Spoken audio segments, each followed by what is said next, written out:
धर्मेंद्र यादव। धन्यवाद अध्यक्ष जी।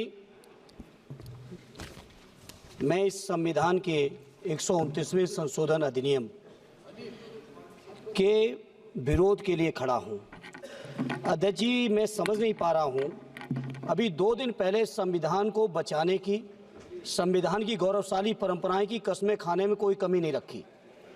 2 ही दिन के अंदर संविधान की जो हमारी मूल भावना है, 2 ही दिन के अंदर संविधान का जो हमारा बेसिक स्ट्रक्चर है, 2 ही दिन के अंदर संविधान का जो हमारा संघीय ढांचा है, उसको खत्म करने के लिए संविधान संशोधन बिल लाए हैं।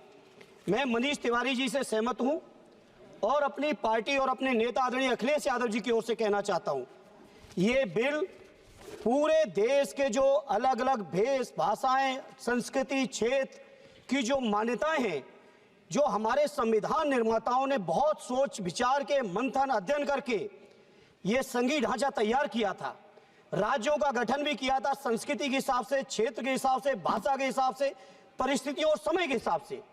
मैं नहीं समझता अध्यक्ष जी, मुझे कहने में कोई संकोच नहीं, उस समय के हमारे संविधान निर्माताओं से विद्वान, बाबा साहब भीमराव अंबेडकर से ज्यादा विद्वान इस सदन में अभी कोई नहीं बैठा, मुझे कहने में संकोच नहीं है। और ये संविधान की मूल भावना को खत्म करके कैसे तानाशाही के रास्ते निकाले जाएं, इसके अलावा कोई काम ही नहीं बचा है। आखिर ये मनीष तिवारी जी ने कहा, कहीं एक विधानसभा के चुनाव अगर कोई अविश्वास आता है, अगर बहुमत नहीं मिलता है, तो क्या पूरे देश का चुनाव कराओगे? पूरे देश का चुनाव कराओगे? और ये लोग एक देश, एक संविधान, एक चुनाव की बात करते हैं।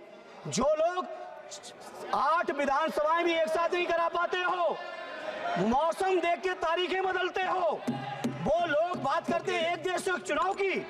इसलिए अध्यक्ष जी, मैं अपनी पार्टी की ओर से, अपने नेता आदरणीय अखिलेश यादव जी की ओर से इस बिल का पुरजोर विरोध करता हूं और आपके माध्यम से देश के जनमानस से कहना चाहता हूं, ये भारतीय जनता पार्टी के लोग तानाशाही लाने के नित नए रास्ते लाते हैं। जो 8 विधानसभाओं का चुनाव एक साथ नहीं करा पाए, 4 राज्यों के चुनाव एक साथ नहीं करा पाए, वो पूरे देश की लोकसभा और सारे प्रांतों की विधानसभाएं एक साथ कराने की बात करते हैं।